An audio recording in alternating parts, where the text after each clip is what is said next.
अस्सलाम वालेकुम मेरे बहन भाइयों, कैसे हैं आप? खैरियत से हैं? अल्लाह ताला आप सबको खुश रखे, शादबाद रखे, जहाँ भी रखे। तो आज की मेरी जो रेसिपी है बड़ी स्पेशल सी और मज़ेदार सी रेसिपी है, मिक्स दाल रेसिपी। ये गोश्त और चिकन दोनों को पीछे छोड़ गई है। सबसे मज़ेदार सी हेल्दी सी रेसिपी है, फुल वॉच कीजिएगा। तो शुरू करते हैं अपनी रेसिपी। यहाँ पे मैंने 4 दालें मिक्स ली हैं। मूंगी की ली है, माश की ली है, चनों की दाल ली है और ये साबुत मसर है। तो ये मैंने 4 दालों को मिक्स किया और 2 घंटे के लिए मैंने इसको पानी में डिप करके अच्छी तरह से रख दिया था। अब हम इसको चूल्हे पे रखेंगे और आंच इसकी थोड़ी सी दरमियानी कर देंगे। इसको दरमियानी आंच पे आपने सिर्फ 3 से 4 मिनट के लिए रखना है।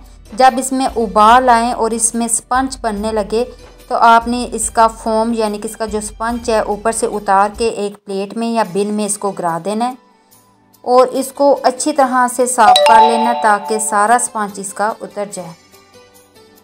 यहाँ पे देखिए जी, स्पंज हमारा सारा ख़त्म हो गया है। दाल को मैंने ये पानी के नीचे रखा है ताकि इसको अब अच्छी तरह से वॉश करेंगे। उबाल मैंने इसको 5 मिनट इसलिए दिलाए हैं कि इसको अच्छी तरह से धो लें, क्योंकि दाल में जो थोड़े बहुत छिलके रह जाते हैं अच्छी तरह से मलने से। और आजकल जो बरसात का मौसम है तो उन्होंने वो मेडिसिन रखी होती हैं कि दाल को कीड़ा ना लगे। तो आप एक दफ़ा इसको गर्म पानी से गुजार के अच्छी तरह से धो लें ताकि जो इसके जो छिलके हैं या इसमें जो केमिकल उन्होंने रखा होता है कि दाल ख़राब ना हो, वो सारा रिमूव हो जाए और बिल्कुल साफ़ सी नीट सी आपकी दाल निकल आए। तो यहाँ पे देखिए दाल को मैंने साफ़ कर ली है।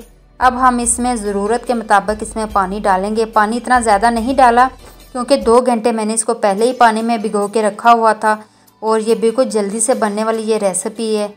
और यहाँ पे देखें जी, मैंने दाल को अच्छी तरह से धो के दरमियानी आंच पे चूल्हे के ऊपर रख दी है। जितनी दरमियानी आंच आप करेंगे चीज़ उतनी ही जल्दी पकेगी और उतनी ही नरम। और दाल को जब हमने वॉश किया था तो देखिए उसका जो छिलका उतरा है वो हम अपनी बिन में गिरा देंगे। ये छिलका हमने इसका रिमूव किया जो एक्स्ट्रा था। यहाँ पे देखें जी, मसाले बिल्कुल तैयार हैं।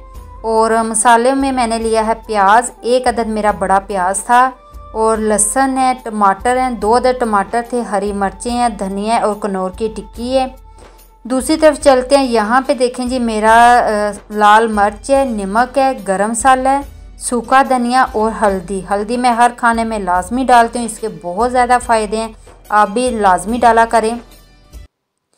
तो यहाँ पे देखें जी, मैंने आग हल्की सी जला ली है चूल्हे पे। अब मैं इस पर अपना पैन रखूँगी और पैन हल्का सा जैसे ही गर्म होगा तो मैं इसमें डालूँगी घी, ऑयल। आप कुछ भी इस्तेमाल कर सकते हैं, मैं देसी घी इस्तेमाल करती हूँ और इससे बहुत मज़े का इसका जायका आता है। तो यहाँ पे मैंने ये गाय का देसी घी ले लिया है। ये 3 चम्मच घी है क्योंकि हमने दाल को लास्ट में तड़का लगाना है, उसके लिए घी का इस्तेमाल थोड़ा ज़्यादा करूँगी। तो घी को हम गर्म होने देते हैं। जैसे हमारा घी गर्म हो जाएगा तो हम इसमें डालेंगे प्याज। हम सबसे पहले इसको प्याज डालेंगे। यही ट्रिक है जिससे आपकी हंडिया में खुशबू और जायका बहुत मज़े का आएगा। तो यहाँ पे देखेंगे हल्का सा इसको फ्राई करना है, ज़्यादा नहीं। हल्का सा फ्राई करने के बाद प्याज को तो हम लोग इसमें डालेंगे लहसुन। लहसुन को भी प्याज की तरह हम लोग हल्का ही फ्राई करेंगे, ज़्यादा इसको चॉकलेट ब्राउन कलर नहीं करेंगे क्योंकि फिर इसमें दाल में कड़वा सा जायका आता है। तो हम लोग इसको हल्का हल्का फ्राई करेंगे। यहाँ पे आंच मैंने बिल्कुल हल्की रखी हुई है। अब हम इसमें ये लहसुन बिल्कुल फ्राई हो चुका है तो हमने इसमें डाले हैं टमाटर। टमाटरों को भी हल्का सा हम लोग फ्राई करेंगे। 2 से 3 मिनट मैं इसको फ्राई करूँगी। तो चलते हैं दाल की तरफ। तो दाल को देखते हैं कि ये कितनी नरम हो चुकी है। तो यहाँ पे देखें जी, ये मेरी दाल है और दाल तकरीबन आधी हमारी वो तैयार हो चुकी है। तो हम लोग अब इसमें डालेंगे अपने सारे मसाले। मसाले जैसे ही हम हंडिया में डालेंगे तो उसका सारा कलर चेंज हो जाएगा। बहुत खूबसूरत सी नेचुरल सी घर की बनी हुई, जैसे हमारे माएँ, हमारी बहनें, हमारी बेटियाँ बनाती हैं। बहुत मज़ेदार खाना आता है और होटल से ये 91% ज़्यादा जायके वाला होता है। और आप कोशिश किया करें कि ज़्यादा खाने अपने हाथों से अपने घर में अपने बच्चों, अपनी फैमिली के लिए बनाया करें। तो यहाँ पे देखें जी, हमारा टमाटर हल्का फ्राई हुआ है और हमने इसमें डाल दी हैं सब्ज़ मिर्चें। सब्ज़ मिर्चें मैंने थोड़ी डाली हैं क्योंकि गार्निश के लिए कुछ मैंने रख ली हैं, तो इनको भी मैंने हल्का ही किया है, फ्राई ज़्यादा नहीं करूँगी। तो यहाँ पे देखें जी, मैंने दाल में जो मसाले डाले थे उससे देखें माशाल्लाह इसकी लुक कितनी प्यारी आई है और दाल भी हमारी तकरीबन ये नरम हो चुकी है। तो अब हम इसको लगाएंगे घोटा। घोटे का मतलब है कि आपने अच्छी तरह से इसको बार बार मिक्स करते जाना है ताकि ये दाल मिक्स हो जाए और नरम हो जाए और बिल्कुल यकजान एक थिक हो जाए।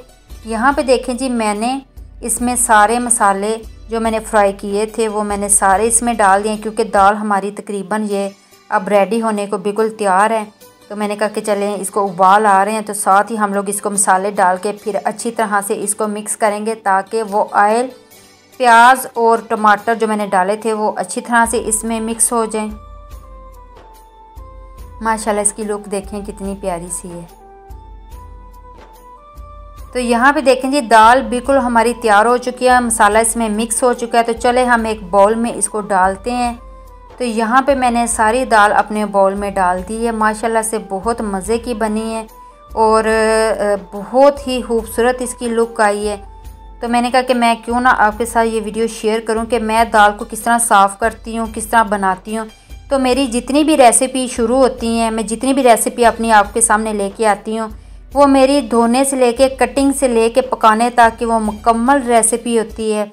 तो यकीनन उस रेसिपी की तरह ये रेसिपी भी आपको बहुत पसंद आएगी। अगर आपको मेरी रेसिपी पसंद आए तो इसको लाइक कीजिएगा, शेयर कीजिएगा और सब्सक्राइब कीजिएगा। अपनी दुआओं में मुझे याद रखिएगा। अल्लाह हाफिज़।